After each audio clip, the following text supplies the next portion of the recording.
Senhor, nós te agradecemos por mais uma oportunidade de olhar a nossa vida à luz da sua palavra. E te pedimos ao seu Espírito Santo que venha iluminar a nossa mente para que nós possamos ver aonde temos errado, aonde temos falhado,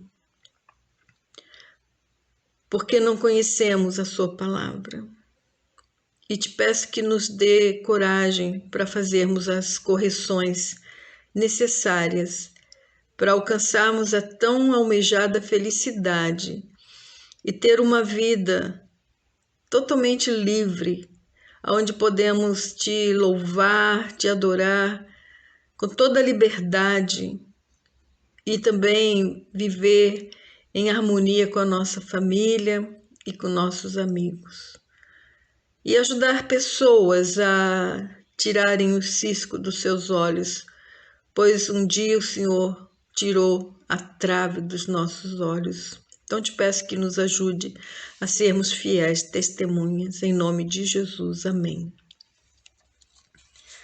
Hoje nós vamos estar trabalhando o tema de inteligência emocional. Como é que, à luz da Bíblia, nós podemos administrar, coordenar a nossa inteligência emocional? Sim, as emoções são inteligentes. Elas são negativas ou positivas. E nós podemos tirar proveito tanto de uma como da outra. Precisamos apenas aprender a gerenciar à luz da palavra de Deus. E o texto que Deus usa para trabalhar isso em nós são as palavras de Jesus, registrada no Evangelho de Mateus, capítulo 5, verso 5, quando ele disse: "Bem-aventurados os mansos". E quando ele disse mansos, ele não estava dizendo fracos, porque eles herdarão a terra. Então, a partir desta afirmação de Jesus, que os mansos herdarão a terra, nós vamos aprender como é que podemos ser mansos, como é que nós podemos viver uma vida de mansidão neste mundo onde as pessoas são tão egoístas e mesmo nós muitas vezes somos tão egoístas. O segredo da vitória sobre a ira, sobre as preocupações, sentimento de culpa e também o espírito ferido, o segredo está em submeter todos os direitos pessoais a Deus. O apóstolo Paulo disse o seguinte em Efésios capítulo 2, dos versos 5 ao 9.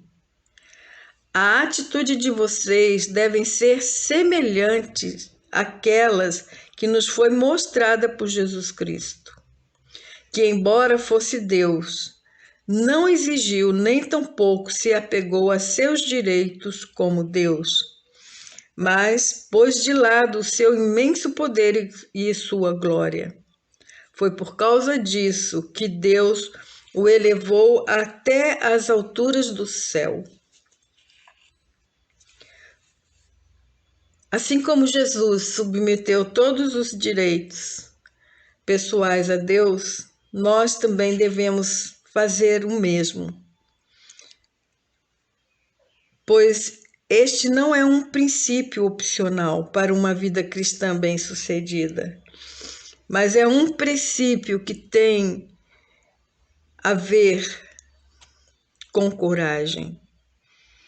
Precisamos ter coragem para aplicar este princípio na nossa vida, pois é através dele que nós teremos vitória sobre a ira, sobre o rancor, sobre a amargura, sobre as preocupações, sentimento de culpa, vergonha. Pois todos esses sentimentos procedem de uma mesma raiz. Saiba que o envolvimento natural, ou melhor, que o envolvimento sobrenatural de Deus com uma pessoa está diretamente ligado, está relacionado com este princípio. Veja o que o Manual da Felicidade diz, ou o Manual do Criador, como sabemos, a Bíblia. O Senhor recompensará com equidade em defesa dos mansos da terra. Isso está registrado em Isaías 11, verso 4. Então, precisamos saber o que é mansidão do ponto de vista de Deus, não é verdade? Primeira coisa a saber é que é um princípio de Deus, então é divino. E quem é manso do ponto de vista de Deus? É uma pessoa que não reivindica qualquer direito para si.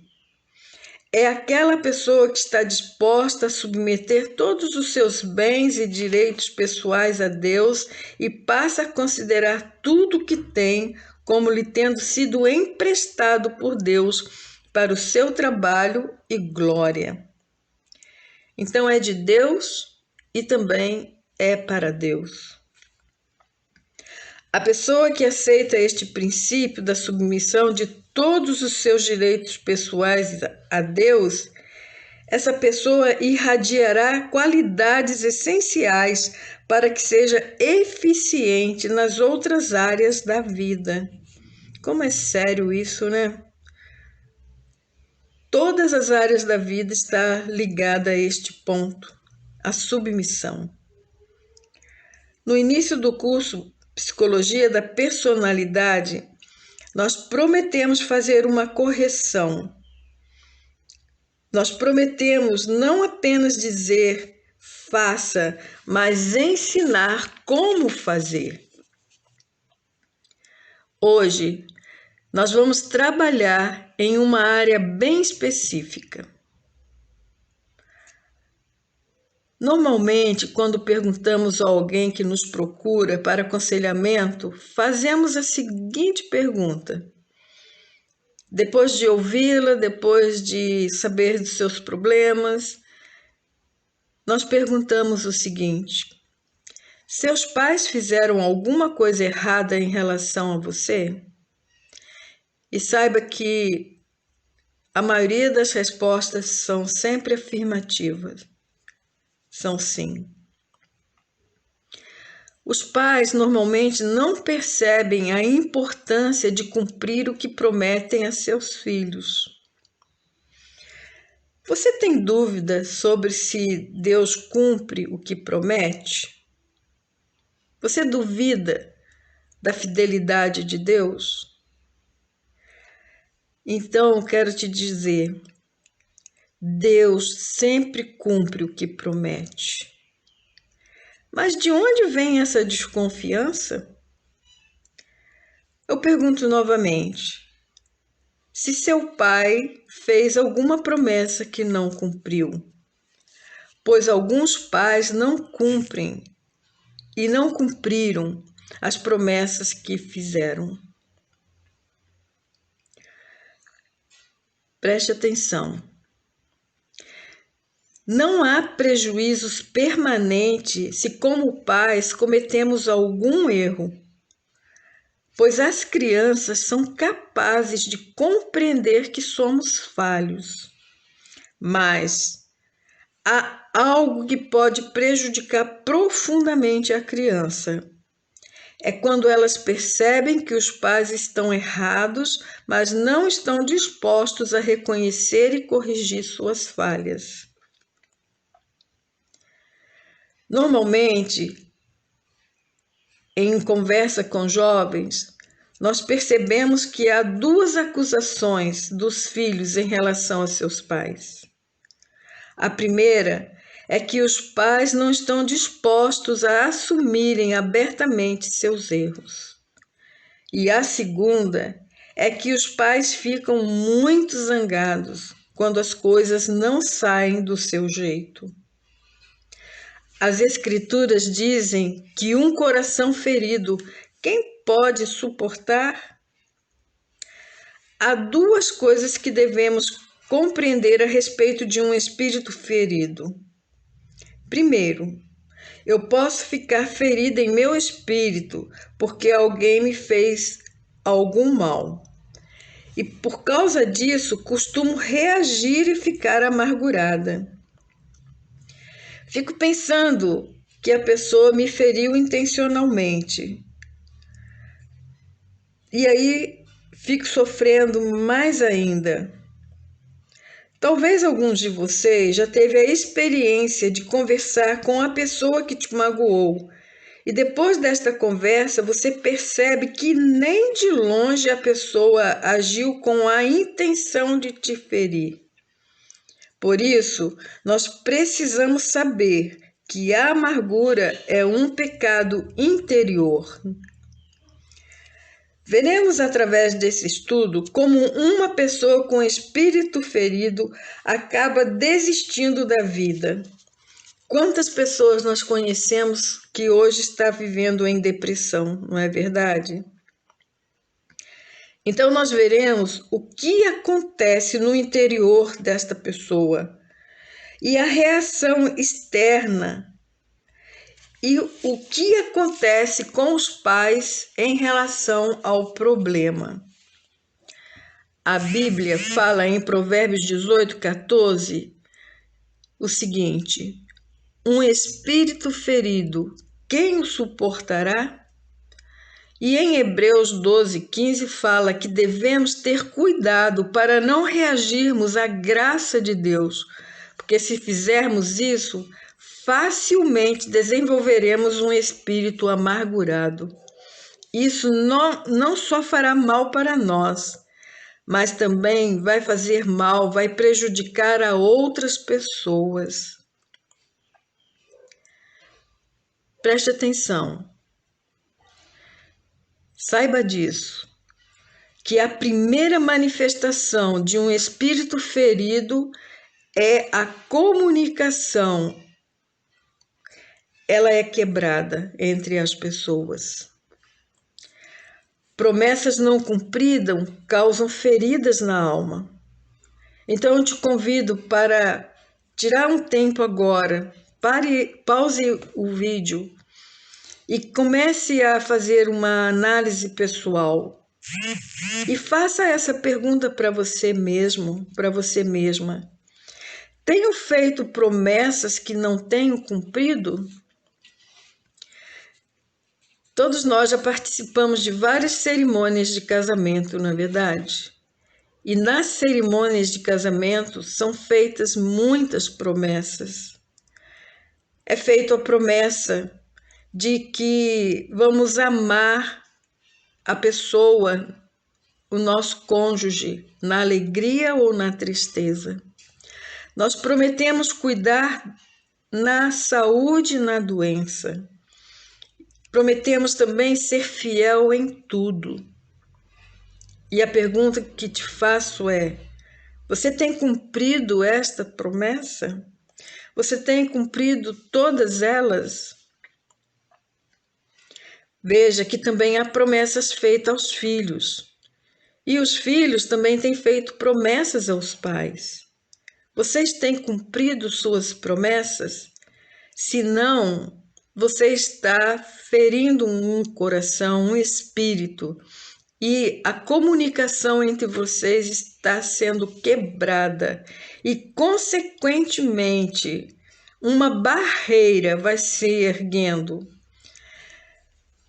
E quando essa barreira se ergue, nós não queremos mais conversar, nós não queremos mais falar sobre o assunto.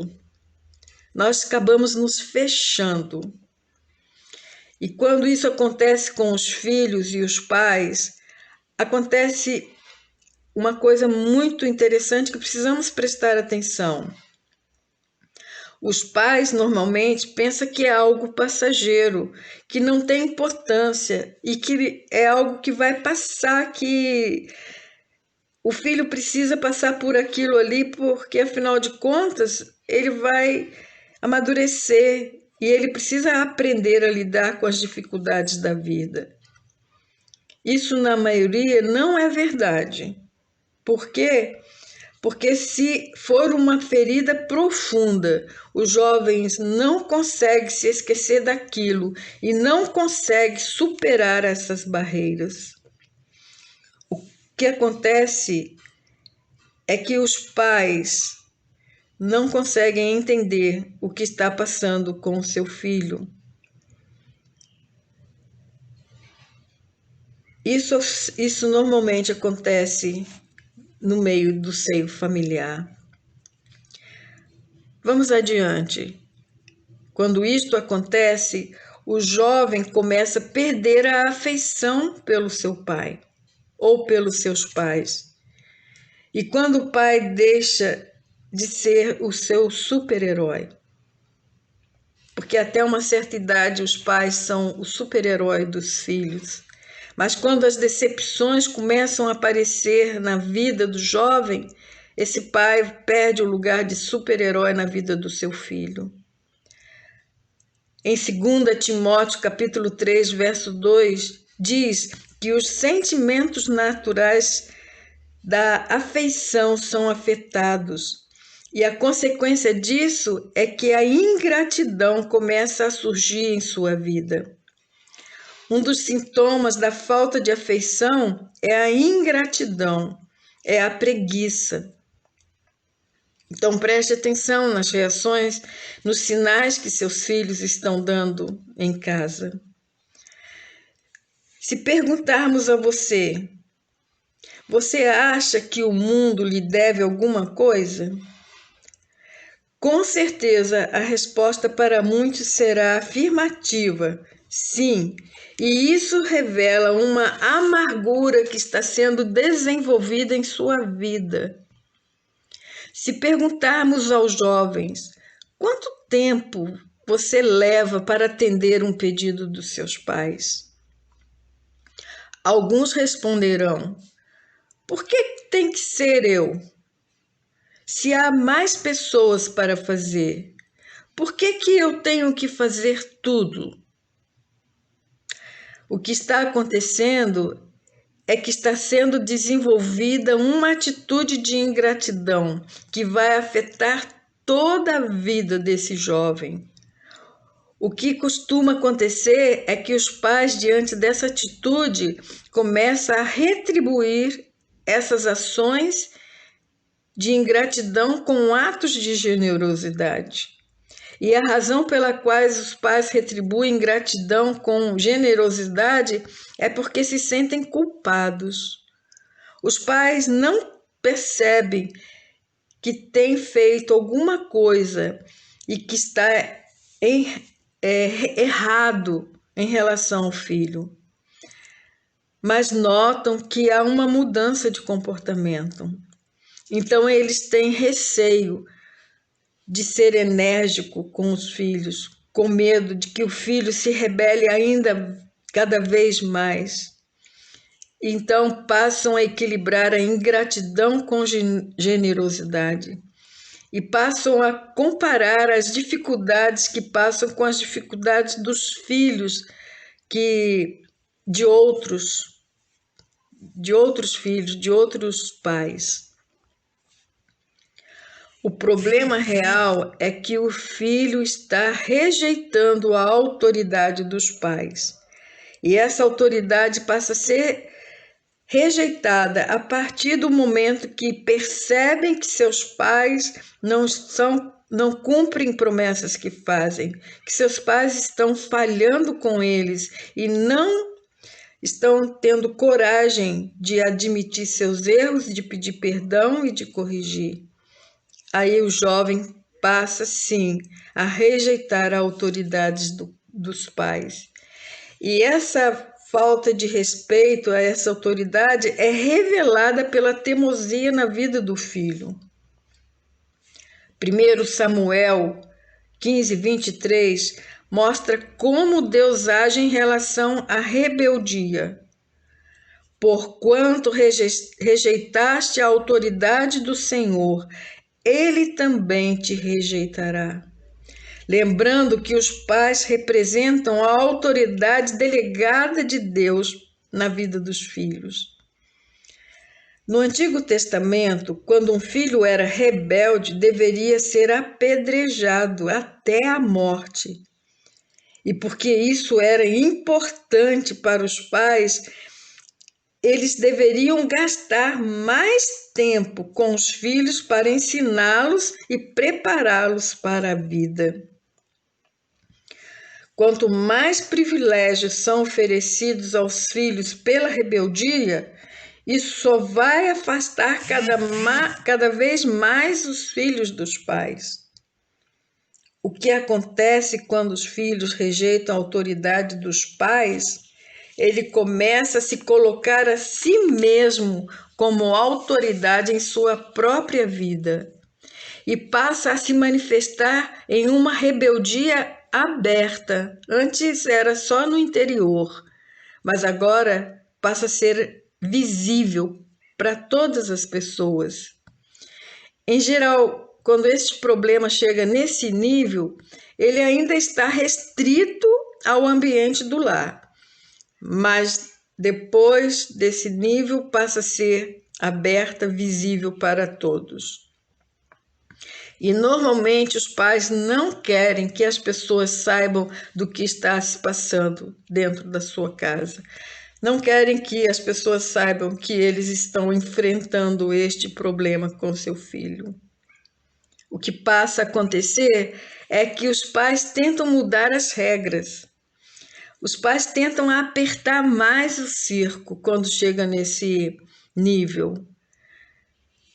E eles mudam as regras, e eles mudam as ordens, e eles cobram mais. A pergunta agora está em Isaías 14:12. Como caíste do céu, ó estrela da manhã, filha da alva? O jovem sempre acha que são superiores a seus pais. Neste texto, Lúcifer era o mais elevado de todos os anjos. Ele não poderia subir ainda mais alto. Entretanto, ele caiu do céu, porque disse em seu coração que seria igual a Deus. Ele não disse que seria Deus, mas ele desejou ser semelhante a Deus. Ele iria dirigir a sua própria vida, ele iria tomar as suas próprias decisões. E isso, para Deus, é rebelião. E Deus tem que punir isso. E tem que tratar também na vida dos filhos este problema, pois eles creem que podem dirigir a sua própria vida. Mas acontece algo muito sério quando essa rebelião vem, e que eles procuram encontrar compatibilidade. Quando chega nesse nível, os filhos começam a procurar em outras pessoas fora do lar apoio para a sua ação, para aquilo que está fazendo e pensando. E isso é manifestado quando eles procuram amigos que normalmente são escolhas erradas. Este não é realmente ainda o problema. Este é apenas o problema superficial. Então, você deve estar se perguntando, qual é o problema real? O problema real é a amargura que está no coração desse jovem. Às vezes, como conselheiros, tentamos ajudar as pessoas a eliminarem o que estão prendendo interiormente. Nós procuramos ajudar a pessoa a eliminar aquilo que a impede de se dedicar inteiramente a Cristo. Às vezes é algum vício, mas nós percebemos que algum tempo depois o vício volta. Quando isto acontece, podemos ter certeza que há algo mais profundo no coração desta pessoa ou deste jovem. Há coisas que motivam para agir dessa maneira. O que está por trás do vício é o que devemos descobrir. Quando os jovens começam a andar com companhias erradas, os pais passam a suspeitar das ações e dos motivos destes jovens. Quando o jovem está em companhia errada, naturalmente os seus padrões tendem a abaixar. Normalmente, os pais pensam que são os filhos dos outros que estão influenciando mal o seu filho. Mas saiba que não são os filhos dos vizinhos que estão prejudicando nossos filhos. O fato é que os nossos filhos encontram nos filhos dos vizinhos, das pessoas mais abertas do que nós, para que eles possam abrir seu coração, para que eles possam abrir os seus problemas. Em Filipenses 3,19, tem uma descrição dos amigos que classificamos como maus. O seu Deus é o ventre, a sua glória é para a confusão deles e se limitam às coisas terrenas e procuram satisfazer seus desejos sensuais. Gálatas 5,19, nós temos uma lista desses desejos sensuais que apontam para os tipos de problemas que teremos ou que terão, que afetarão a nossa vida. Quando as pessoas tentam governar a sua própria vida, ela vai ter esses problemas na sua vida, pode ter certeza, pois Deus está nos alertando quanto a isso. Quando essa sensualidade começa a se tornar mais real, eles se tornam muito mais sensíveis e começam a questionar que mal faz praticar isso. E o pai começa a comparar a moral dessa geração com a moral da sua geração e dizem que as coisas estão piores e que as coisas estão fora do controle hoje, mais do que no seu tempo quando era jovem. Os adultos, preste atenção, nós, os adultos, nós temos os mesmos problemas que os jovens enfrentam atualmente. Na nossa época de juventude, nós também tínhamos estes mesmos problemas, mas o que acontecia é que era mais fácil da gente esconder esses problemas. Mas hoje parece que esses problemas são mais evidentes. Por quê? Porque há mais gente no mundo e há mais dificuldade de esconder os problemas. Mas os problemas sempre foram os mesmos. Só que uma pessoa sem Cristo não consegue resolver mais facilmente seus problemas. Então, nós precisamos de ajuda. Nós precisamos de Cristo Jesus na nossa vida. Quando uma pessoa está cheia de sensualidade, ela tem culpa na sua vida. E quando a pessoa tem culpa em sua vida, ela tem um espírito de condenação. Ela sempre está achando falta e defeito nas outras pessoas. Quando o jovem chega a essa situação, eles não têm coragem de conversar sobre o assunto abertamente com seus pais. Mas uma coisa séria passa a acontecer. Eles enfrentam com desrespeito, eles começam a apontar os erros dos pais e começam a humilhar os seus pais, apontando os seus erros. Só que tem uma coisa, e que é importante da gente observar. Se nós tratarmos as nossas emoções e tivermos inteligência emocional para trabalharmos a maturidade emocional na nossa vida, nós vamos procurar encontrar o lugar e o modo em que nós erramos com os nossos filhos. E assim nós teremos oportunidade de pedir perdão dos erros. Poderemos pedir perdão das promessas feitas e não cumpridas. Mas isso, veja bem, é um momento de acertar com o filho e não é um momento de começar a se defender das suas ações.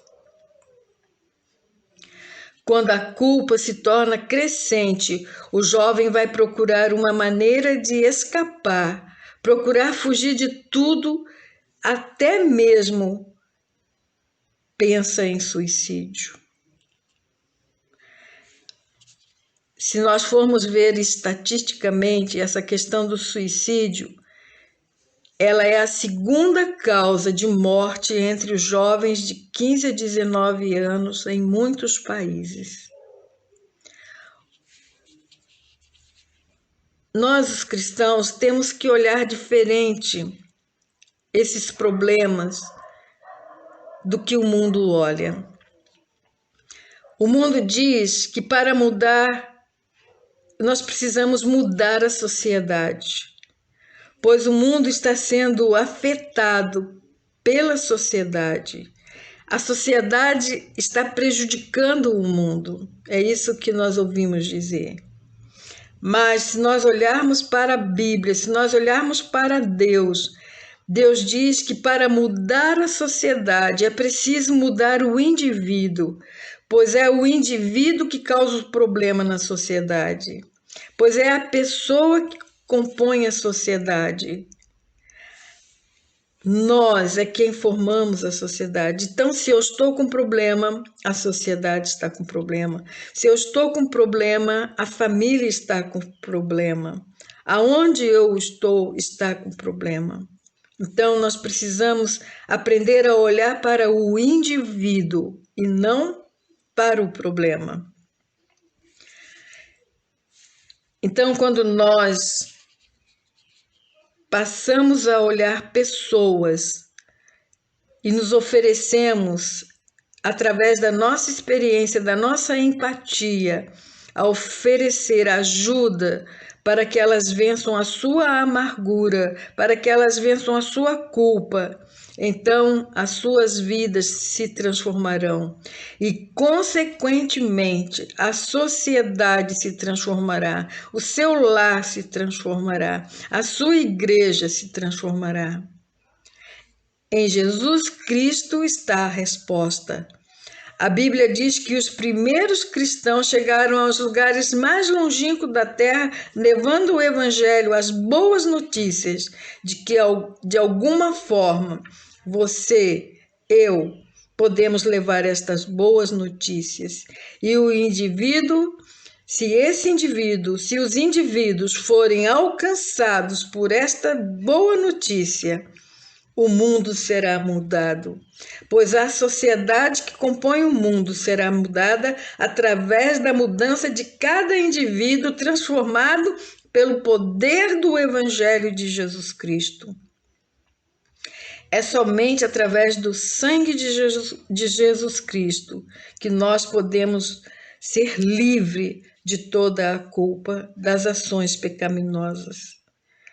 Somente pelo sangue de Jesus seremos livres da culpa.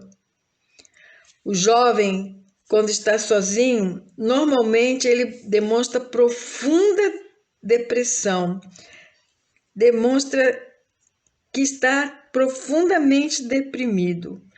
Mas quando ele está em público, normalmente ele age como se nada estivesse errado. Então, nós devemos ter cuidado, devemos estar em alerta em relação ao comportamento dos jovens. Provérbios 14, 13 diz que mesmo em meio ao sorriso, o coração está triste.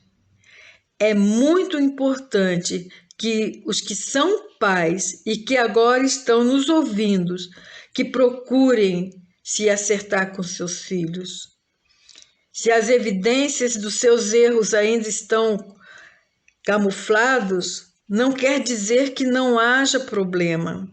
Você deve procurar seus filhos e pedir para seus filhos que te perdoem por promessas que não cumpriram. Porque você ainda não está aprendendo, porque você ainda está aprendendo a lidar com os problemas dele. Mas que você está se esforçando para compreender e ajudá-los a enfrentar seus problemas. Que você vai participar mais da vida do seu filho.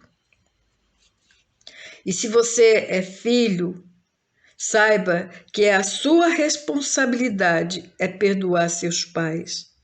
Aproveite também para fazer a sua autoavaliação, se perguntando se tem sido teimoso ou rebelde.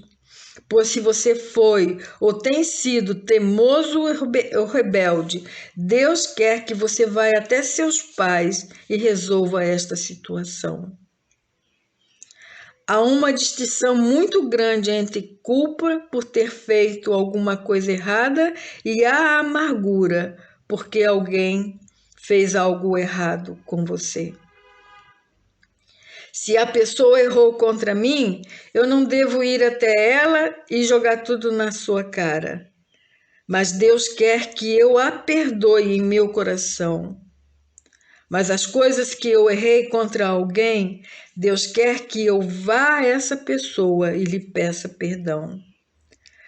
Mais uma oportunidade para os pais. Faça essa pergunta a si mesmo. Há alguma coisa que eu errei com os meus filhos e ainda não acertei? Há uma barreira entre você e seus filhos e você talvez não saiba que a causou? Então você deve ir até seu filho e perguntar o que foi que você fez que levantou essa barreira. E se eles verem sinceridade em você, ele vai acreditar e ele vai abrir o seu coração. Mas lembre-se, essa não é uma ocasião para você reagir, mas é uma ocasião, é uma oportunidade que Deus está lhe dando para pedir perdão. Então, faça o seguinte: depois de reconciliar com o seu filho, peça a Deus, agradeça a Deus pela oportunidade de ver o que está errado no seu relacionamento com o seu filho, lembrando que está escrito no final do Antigo Testamento que o coração do pai deve se converter ao coração do filho. Malaquias 4, verso 6. É muito mais fácil para os filhos voltarem seus corações para Deus quando seus pais admitem seus erros para com eles. Muito sério isso, né? Seu filho vai ficar mais perto de Deus ou mais longe de Deus a partir da sua atitude sincera para com ele. Pai, Tu conheces o nosso coração e Tu conheces tantos lares que estão ruídos, tantos lares que estão sendo destruídos por causa do espírito ferido. Ó Senhor, eu peço ao Teu Espírito Santo que nos dê graça para voltarmos e pedirmos perdão, bem como graça para perdoarmos aqueles que nos fizeram alguma coisa contra nós. Pedimos em nome de Jesus. Amém. Amém.